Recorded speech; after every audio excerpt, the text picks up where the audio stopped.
All right, time for this week's About Your Retirement. Welcome, Jim. Old times. It's just like old times. It is. It's good to see you.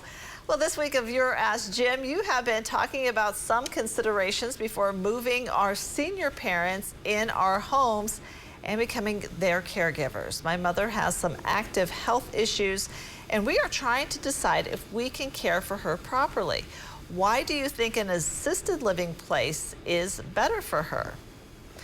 All right, this is probably a question a lot of folks are having, especially with so many baby boomers now. You know, and I was going to say that more questions about this and variations of it than I have ever received in almost 13 years that we've been doing this program. Wow. And I'm sure you remember some of these, you know, from us working together for so many years. But it is something that you really have to consider, and I try to impress on that because it's such a responsibility to move somebody in your home with you. And the thing that's kind of alarming about this question is this viewer is already admitting that mom has some health issues. And so I want to express some reasons why they may want to consider an assisted living. And I know I talk a lot about Wellington Park because I'm there all the time, and so that's my comparison, but there are a lot of good assisted livings in our metro area and in our state.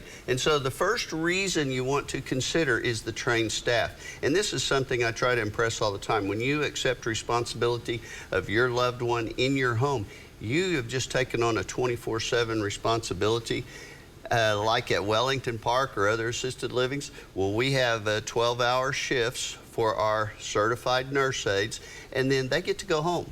And in our case, they work 3 days on, 4 days on, 3 days off, 4 days off. It rotates every other week. And so they have a lot of time off to themselves. And so that's something to consider. Their medications are all computerized. In fact, last night we had someone sick.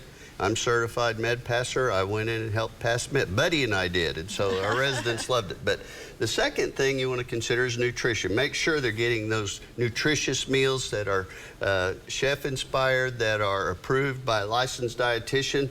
Emergency call systems are very important to have, and the security of not being alone. Because like I said, there's somebody there 24/7 in the assisted living that can help you. And with those emergency call systems, we even have pendants that people can choose to wear. So no matter where they are in the building, if they need assistance, it's right there. And so these are very important things to consider. And if you don't have a lot of help, you may regret trying to make this move. All right, Jim, good advice as always. Good to see you. And don't forget, you can get more retirement advice on Jim's other show, Watch Baby Boomers in Action, every weekend on News 9 and News 9 Plus. And for more information, visit news9.com/retirement.